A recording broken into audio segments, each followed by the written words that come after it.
তারা একটা অবাধ সুষ্ঠু নিরপেক্ষ নির্বাচনের অ্যারেঞ্জমেন্ট করবে।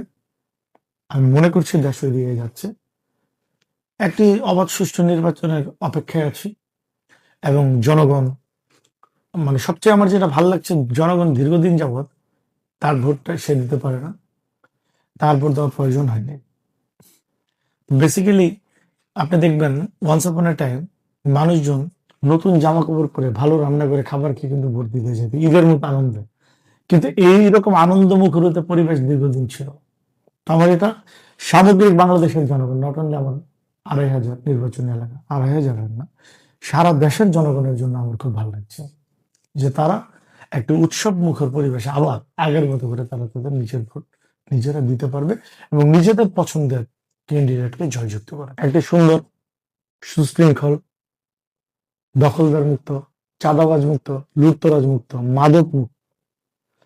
আমাদের নেতা, আমার অভিভাবক, জননেতা তারেক রহমান 31 দফা বাস্তবায়নের মাধ্যমে আগামী যে সুন্দর স্বপ্নের বাংলাদেশ গড়তে চান, আমি ঠিক একইভাবে, আমি তো ওনার একজন ফলোয়ার, আমি ওনার একজন কর্মী।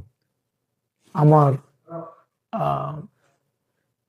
যদি আপনি আইডল মনে করেন, আমি কাকে দেখে রাজনীতি পথ চলা বা আমার ভীষণ, আমার চিন্তা ভাবনা, আমার সেই সামনের লোকটি তো হলো জননেতা তারেক রহমান। সো তিনি যেভাবে 31 দফা বাস্তবায়নের মাধ্যমে একটি সুন্দর সুশৃঙ্খল আগামী স্বপ্নের বাংলাদেশ গড়তে চান, আমি ঠিক 2,500 যেটা বললাম, সকল প্রকার ঝামেলা মুক্ত, যে যে ঝামেলাগুলি বললাম সকল প্রকার ঝামেলা মুক্ত ভাবে 31 দফা বাস্তবায়নের মাধ্যমে 2,500 জনগণ আগামীতে যেরকম 2,500 চায়, যেরকম 2,500 স্বপ্ন দেখছে, সেই রকম করে সুন্দর সুশৃঙ্খল স্বপ্নের 2,500 করতে চাই। 2,500 বাসীর পক্ষে আমি একটা কথাই বলতে চাই, মেসেজটা একটা মেসেজ দিতে চাই। আমি চাপাবাজিতে বিশ্বাসী না, আমি চাপাবাজি করতে পারবো না।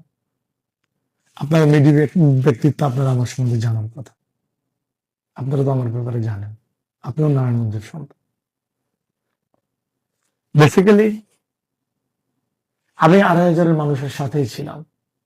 আমি তাদেরকে একটি শপথ করে বলতে পারি, একটি বিষয় এনশিওর করতে পারি, আমি নজরুল ইসলাম আজাদ তাদের সাথে অতীতে যেমন ভাবে ছিলাম, আমি রাজনীতির যে পর্যায়ে যাই, আমি তাদের সাথে একই রকম পাবো, একই রকম তারা পাবে, একই রকম থাকবে। তারা যেরকম আজাদকে তারা অতীতে পেয়েছে, সেরকম আজাদকে তারা লাইফ টাইম পাবে ইনশাল্লাহ, আনটিল মাই ডেথ। এবং 2,500 মানুষের স্বপ্ন পূরণের জন্যই আমি 2,500 রাজনীতি করতে গিয়েছি। সো তাদের স্বপ্ন, তাদের ইচ্ছা, তাদের আকাঙ্ক্ষাই আমার ইচ্ছা, আকাঙ্ক্ষা। স্বপ্ন তারা যেভাবে স্বপ্ন দেখছে, আমি সেই স্বপ্নটা বাস্তবায়ন করতে পারলে আমি সবচেয়ে বেশি সন্তুষ্ট হব।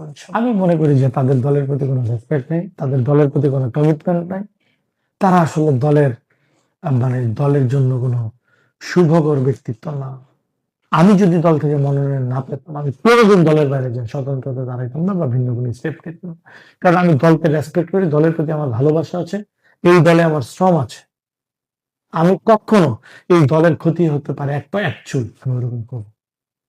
সো আমি মনে করি যারা করছে সারা বাংলাদেশ, তারা এটা অন্যায় করছে, তারা এটা ভুল করছে, তারা অচিরেই সংশোধিত হয়ে দলের ছায়াতলে এসে দলের সিদ্ধান্ত থাকা উচিত।